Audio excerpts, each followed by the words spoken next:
আল্লাহ তাআলা সূরা ফাজর বলছেন, কাল্লা ইযা দুক্কাতিল আরদু দাক্কান দাক্কা ওয়া জাআ রাব্বুকা ওয়াল মালাকু সাফফান সাফফা ওয়া জিআ ইয়াওমাইযিন বিজাহান্নাম ইয়াওমাইযিন ইয়াতাযাক্কারুল ইনসানু ওয়া আন্না লাহুয যিকরা।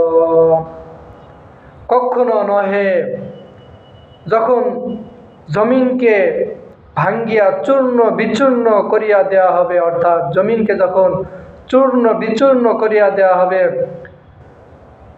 ওয়াজা রব্বুকা ওয়াল মালাকু সাফফান সাফফা, আর প্রতিপালক সেদিন দলে দলে ফেরেশতাদের আগমন করিবেন।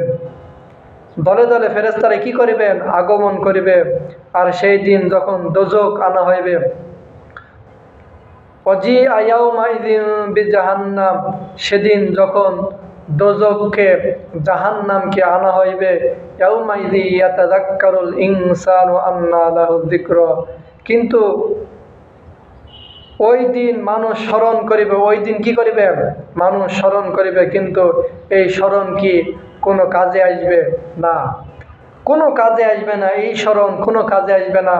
দুনিয়ার থেকে যদি আমরা আল্লাহকে স্মরণ না করি, আল্লাহর গুণগান না গাই, তাহলে কোনো কাজ হবে না। কাল্লা ইযা দুক্কাতিল আরদু দাক্কান দাক্কা, আল্লাহ তাআলা বলছেন, আমি তো এই জমিনকে চূর্ণ বিচূর্ণ করে দিব। আমি এই জমিনকে চূর্ণ বিচূর্ণ করে দেবে। সেদিন কোনো কিছুই করার থাকবে না। মানুষ সেদিন উৎখাতিত হবে। আল্লাহ তাআলা মানুষকে তুলবেন। আল্লাহ তাআলা আমাদেরকে এই বোঝার তৌফিক দান করুন। ওয়া আখিরু দাওয়ানা আনিল হামদুলিল্লাহি রাব্বিল আলামিন।